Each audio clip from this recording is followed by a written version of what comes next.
Всем привет! Сегодня мы расскажем о самых интересных бесплатных развлечениях Варшавы. Ставьте лайк, если вам интересны такие обзоры. Будем снимать видео на эту тему и в других городах. Начнем с самого популярного в Варшаве бесплатного развлечения – университетской библиотеки.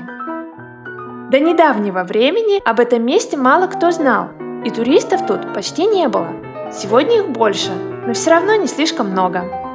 В саму библиотеку вход строго по читательским билетам, так что книжек вы здесь не почитаете.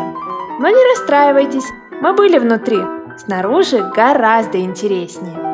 На первом этаже много современных кафе, но цены в них достаточно высокие, поэтому перекус можно взять с собой, воду тоже. В библиотеке можно провести полдня. Это отличное место для отдыха. Наверху находится самый большой в Европе сад на крыше. Его площадь превышает размер 2 футбольных полей. Повсюду расставлены скамеечки. Можно посидеть и полюбоваться городом. Извилистые дорожки, уютные зоны отдыха, цветы и просто отличный вид на Варшаву. Отсюда не хочется уходить. Кстати, в обзорном видео о Варшаве мы рассказывали и о других обзорных площадках, в том числе и бесплатных. Ссылочка прямо перед вами. Обязательно посмотрите. Университетская библиотека – это самый настоящий парк. Спуститесь на первый уровень. Тут бьют фонтанчики, а в прудах плавают рыбки. Отличное место, загляните. Еще одно бесплатное развлечение в Варшаве – огромный зеленый парк Лазенки. О нем мы тоже сняли отдельное видео. Посмотрите, какой он красивый и сколько там всего интересного. По воскресеньям у памятника Шопену в Лазенках можно послушать лучшие произведения композитора. Их исполняют молодые пианисты из разных стран. Обычно концерты проходят по вечерам. В описании к видео оставим ссылку на официальный сайт Шопеновской Варшавы.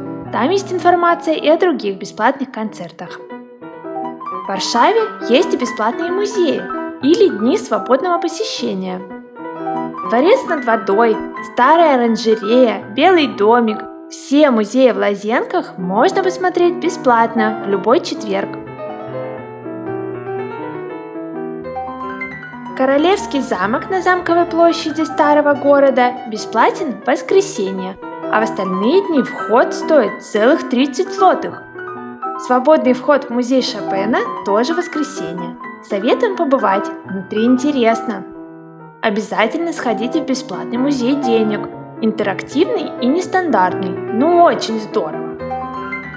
В любой день бесплатный вход и в аркады Купицкого, те, что за Королевским замком. Можно погулять по саду или забраться на смотровую.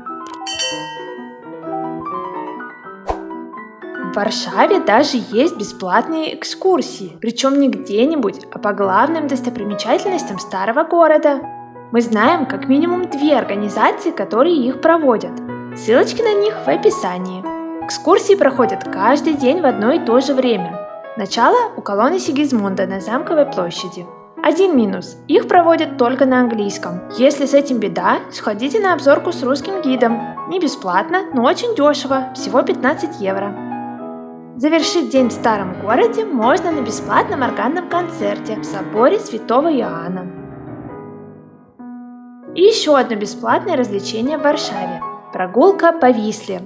Это, конечно, не полноценная обзорка, но бесплатно на паромчиках мы еще ни в одном городе не катались. Всего маршрута 4. Кататься можно хоть целый день.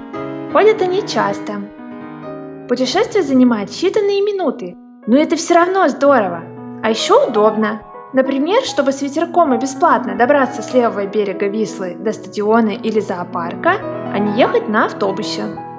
В описании оставим для вас ссылку на сайт с расписанием и маршрутами этих корабликов.